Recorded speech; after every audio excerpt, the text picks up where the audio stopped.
il y a l'esprit, le corps, enfin la tête, le cœur, le corps. C'est aussi trouver l'équilibre dont notre corps a besoin. Hello tout le monde, je suis trop contente de vous retrouver aujourd'hui dans cette nouvelle vidéo. J'ai décidé de vous parler de la psychomotricité et de mon suivi avec ma psychomotricienne. Pour que cette vidéo soit en minimum organisée, je vais la séparer en 4 parties. Donc la première partie, ça sera juste une définition rapide de ce qu'est la psychomotricité, un peu selon Google, selon ma psychomotricienne. La deuxième partie sera dédiée du coup plus à une recontextualisation au contexte du pourquoi, du comment je suis suivie par une psychomotricienne. La troisième partie, ça sera justement donc à propos de mon suivi à proprement parler. Et dans la quatrième partie, je vais répondre à vos questions. Donc comme d'habitude, je vous ai mis un sticker questions sur mon compte Instagram.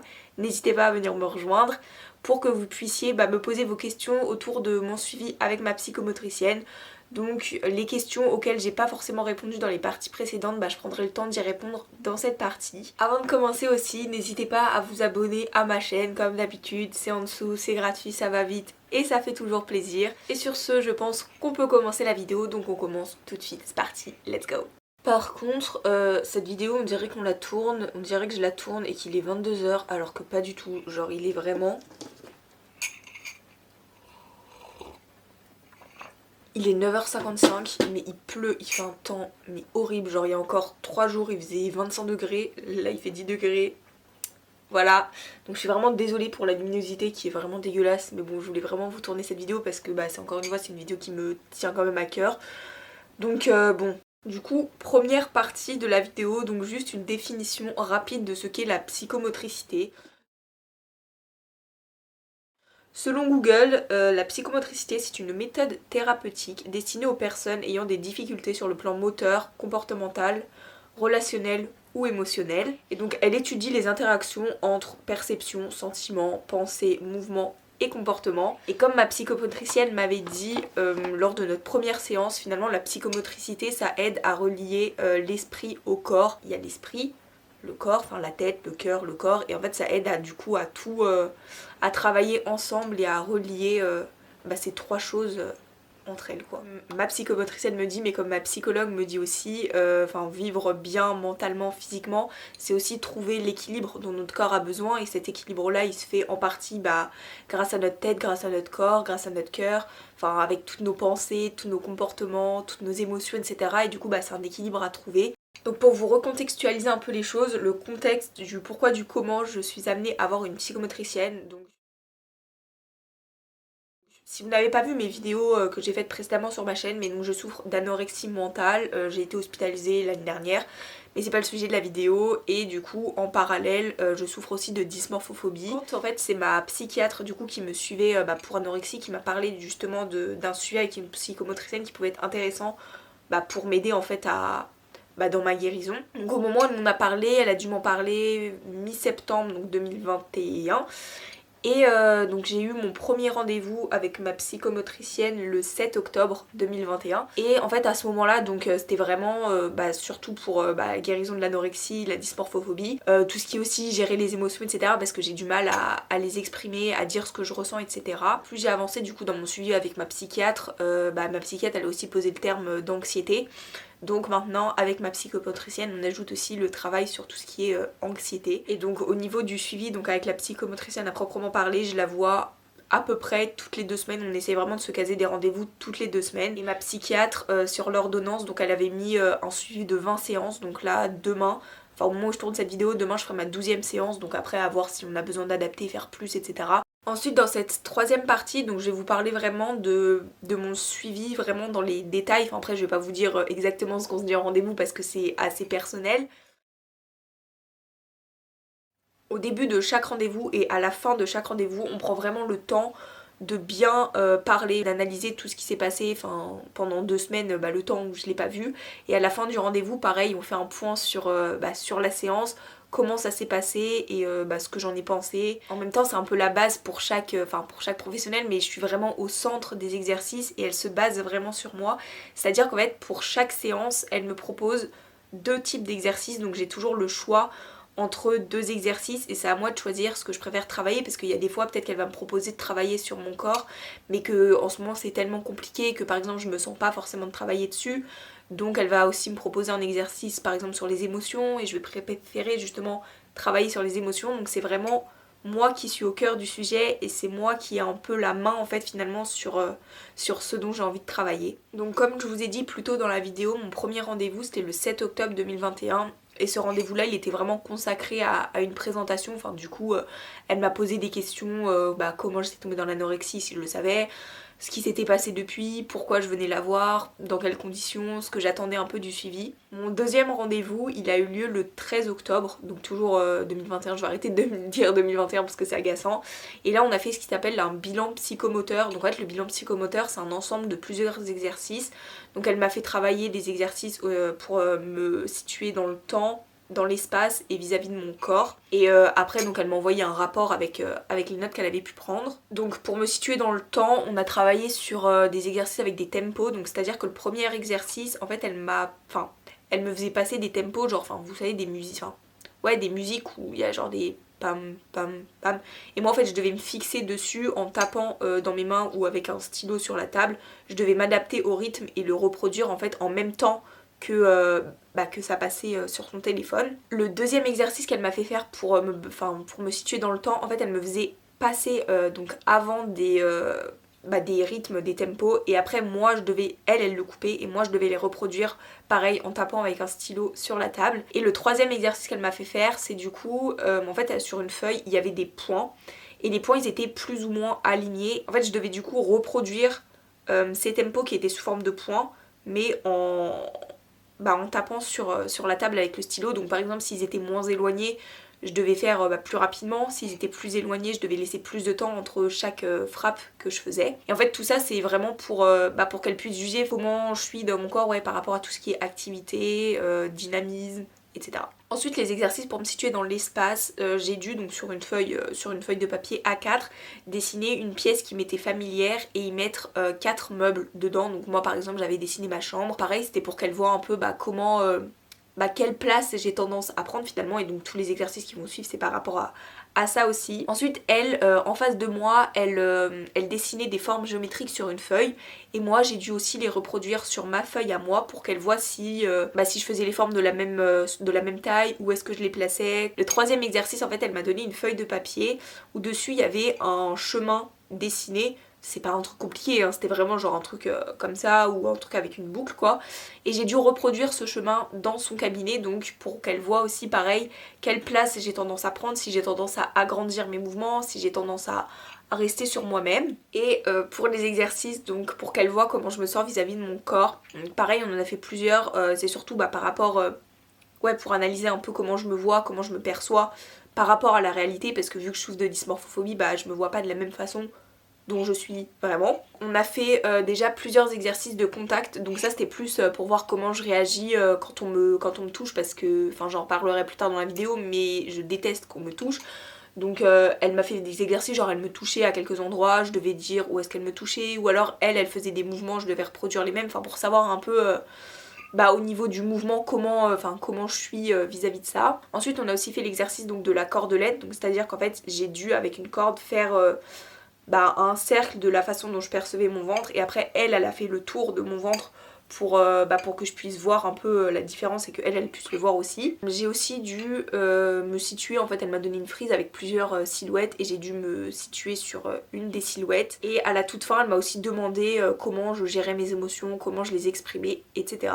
Elle avait pris des notes donc tout au long de la séance, et donc avant la séance d'après elle m'a envoyé le rapport qu'elle avait fait donc pour que je puisse le lire. La séance d'après donc c'était le 27 octobre et on a du coup travaillé sur la dysmorphophobie. Donc en fait elle avait mis donc 2 grandes feuilles de papier au mur, et moi en fait sur ces grandes feuilles j'ai dû dessiner ma silhouette, donc la façon dont je la percevais, et j'ai dû essayer de mettre des mots, des adjectifs sur cette silhouette et sur moi, comment je voyais mon corps. À beaucoup de séances je vais vous dire qu'on essaye de mettre des mots sur ce que je ressens et sur mes émotions, parce que c'est quelque chose dont j'ai énormément de mal finalement. Donc elle me pose vraiment des questions pour essayer vraiment d'approfondir. En fait elle me tire un peu les vers du nez, si je peux dire ça comme ça, parce que c'est hyper important de pas tout garder pour soi, et ça fait du bien de parfois se livrer, parce que moi j'ai tendance à tout intérioriser. Du coup il y a des fois où j'explose alors que genre il y a pas, c'est pas forcément un moment genre adéquat quoi, genre un moment adapté. Il y a des fois genre juste pour un petit truc où je pourrais juste dire non merci, genre j'explose dans des proportions Donc on travaille aussi beaucoup sur ça, sur le fait de me faire dire les choses. Ensuite donc la 4e séance c'était le 10 novembre. En début de séance on a pris le temps de bien parler etc. Et j'ai dû modéliser mon corps avec de la pâte à modeler, donc pour qu'elle voit un peu quelle perception j'avais encore une fois, mais différemment du dessin. Par exemple quelle rondeur je pouvais lui donner, quelle forme je pouvais lui donner. Et j'ai dû me situer encore une fois sur une frise avec plusieurs morphologies. Ensuite par rapport à ça, elle a ressorti donc la feuille avec la silhouette que j'avais faite à la séance précédente dont je vous ai parlé, et j'ai dû me mettre contre cette silhouette et elle a fait mes contours réels à l'intérieur de la silhouette que j'avais faite, parce que je me vois plus grosse entre guillemets que ce que je suis vraiment, donc pour me permettre vraiment d'avoir un visuel concret des choses. Et encore une fois mettre des mots sur par exemple sur ce que je ressentais quand j'ai vu la différence, ou sur ce que je ressentais tout le temps en fait. Je pense que je vais arrêter de dire mettre des mots parce que ça sert à rien, on fait ça à chaque séance. Ensuite pour la 5e séance, donc c'était le 29 novembre, et là du coup on a surtout travaillé sur les émotions, parce que comme je vous ai dit c'est moi qui ai le choix sur un peu le type d'exercice, et là c'était une période qui avait été assez compliquée, assez riche en émotions. Donc on avait pris la décision de travailler ensemble justement à ce sujet là, et on avait travaillé sur 4 émotions. Donc en fait sur une feuille j'avais dû noter 4 émotions, donc on avait pris la colère, la tristesse, la joie et la peur, et pour chacune des émotions donc elle me les prenait une par une, et j'avais dû mettre des mots justement, là par contre je suis obligée de dire ça, sur chaque émotion. Donc par exemple si je regarde en bas aussi c'est parce que du coup j'ai mon petit carnet, donc c'est pour rien oublier. Mais du coup ouais, j'avais dû mettre des mots sur chaque émotion, donc par exemple dans quel moment je ressentais ces émotions, pourquoi, avec qui, comment ça s'exprimait sur le corps, est-ce que j'avais des souvenirs où j'avais vraiment ressenti ces émotions, quand est-ce que j'avais ressenti ces émotions pour la dernière fois, justement pour m'aider à mieux concrétiser les choses, et à plus me dire sur le moment même là je ressens telle émotion ou telle émotion. 6e séance, donc c'était le 20 décembre, on avait travaillé, donc on était revenu sur la dysmorphophobie, et on avait donc continué les exercices vis-à-vis du placement de moi, comment je me voyais sur une frise de plusieurs silhouettes. On avait aussi refait l'exercice de la cordelette, et après on avait commencé donc ce qui est toucher thérapeutique. Donc en fait c'est à dire que j'étais assise puis couchée sur un tapis dans son cabinet, et en fait elle exerce des pressions sur moi. Donc par exemple elle a commencé par exemple en haut du corps, après sur les bras, genre elle faisait le tour, du coup en fait avec 2 mains, attendez, une qualité incroyable, mais genre par exemple elle faisait elle exerçait des pressions un peu comme ça, finalement pour me rendre compte pour essayer de m'aider à me rendre compte vraiment de mes contours, et de voir encore une fois comment je réagissais vis-à-vis de ça. Ensuite donc les fêtes de Noël sont passées, et je l'ai revu le 3 janvier, donc on a pris le temps de discuter, pas de débattre, mais d'analyser toutes les émotions que j'avais ressenties et comment je m'étais sentie par rapport aux fêtes, parce que quand on a des TCA, souvent les fêtes de fin d'année c'est des moments pas évidents. Et on avait continué les exercices donc avec le toucher thérapeutique pour continuer en fait dans la continuité de ce qu'on avait fait avant Noël. 8e séance, donc c'était le 28 janvier. On avait travaillé à nouveau sur plus tout ce qui était émotion, et mettre des mots sur ce que je ressentais.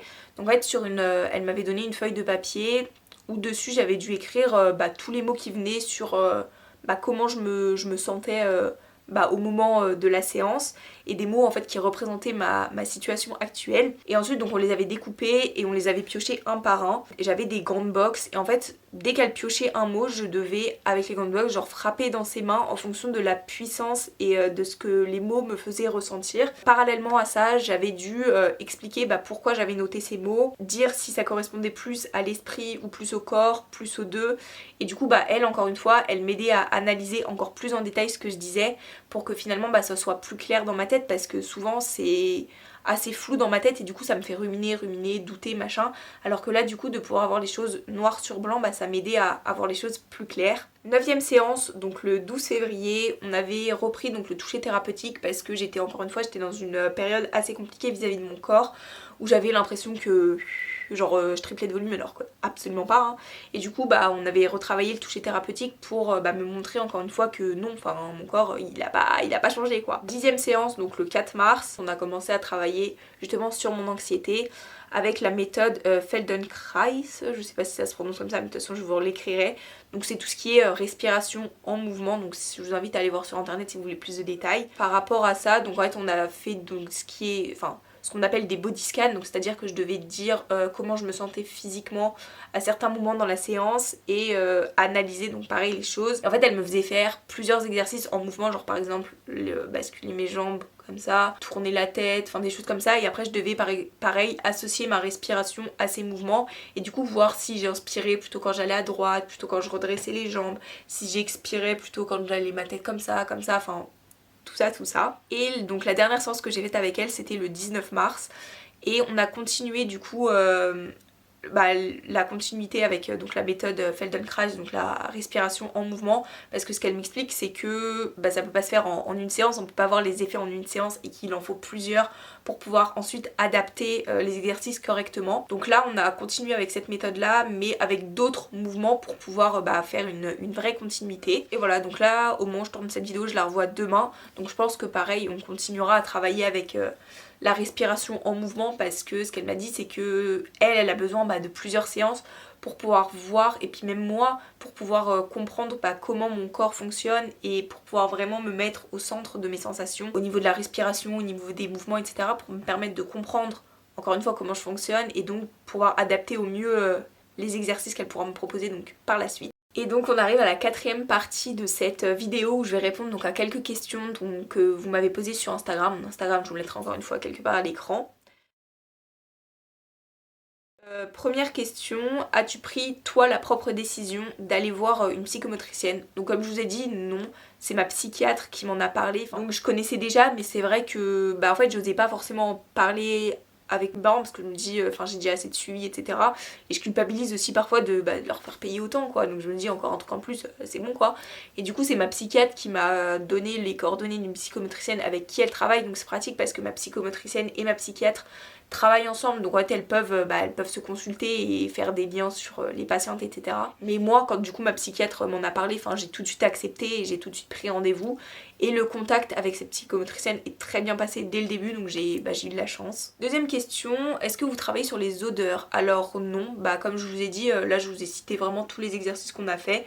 Et non, c'est vrai qu'on n'a jamais travaillé sur les odeurs parce que pour l'instant c'est pas quelque chose, je pense, qui pourrait vraiment m'aider. Après peut-être qu'elle peut me proposer des exercices et ça va beaucoup m'aider, mais c'est vrai que pour l'instant on n'a pas travaillé dessus. Quels exercices t'aident le plus? Alors c'est hyper bizarre ce que je vais dire, mais c'est le toucher thérapeutique qui m'aide le plus. Donc comme je vous ai dit, je déteste qu'on me touche, genre vraiment c'est quelque chose que je ne supporte pas. Et finalement en fait le toucher thérapeutique, comme je lui expliquais et comme j'expliquais à ma psychiatre, ça me permet vraiment de travailler sur mon corps, sur mes sensations corporelles, et le fait qu'elle me touche, en fait ça m'apporte vraiment quelque chose de concret. Alors en fait même si j'aime pas ça, j'ai réussi à me dire que c'est pour mon bien et à accepter qu'en fait finalement ça m'aide, et à pas être dans le déni de cette aide là. Et en fait le fait de vraiment avoir un contact, ça me permet en fait directement d'assimiler ce qu'elle fait à mon corps, et pas de du coup avoir juste en fait une feuille et ma vision et de devoir essayer d'assimiler. En fait je sais pas trop comment expliquer, mais le fait que les deux soient directement dessus, en fait ça m'aide, et pour moi c'est plus concret. Donc c'est vraiment, je pense, le toucher thérapeutique qui m'aide le plus. Après c'est vrai que du coup la respiration en mouvement là, avec la méthode de Feldenkrais, ça m'aide aussi pas mal, parce que chez moi genre vraiment j'arrive pas du tout à faire des exercices de respiration, et il y a vraiment que avec elle où le fait d'avoir sa voix, parce qu'en fait du coup pendant ces exercices là il y a sa voix derrière qui me dit quoi faire, et le fait d'avoir sa voix ça m'aide aussi à suivre les choses et à plus me mettre dedans. Est-ce que ça t'aide à mieux te rendre compte de ton corps et à diminuer la dysmorphophobie? Alors je pense que depuis le début de mon suivi ça m'a quand même aidé, parce qu'on a fait pas mal d'exercices quand même vis-à-vis de ça, et vu que mon poids est resté approximativement le même depuis le début de ce suivi, c'est vrai que du coup je m'habitue vraiment plus en plus à ce corps là.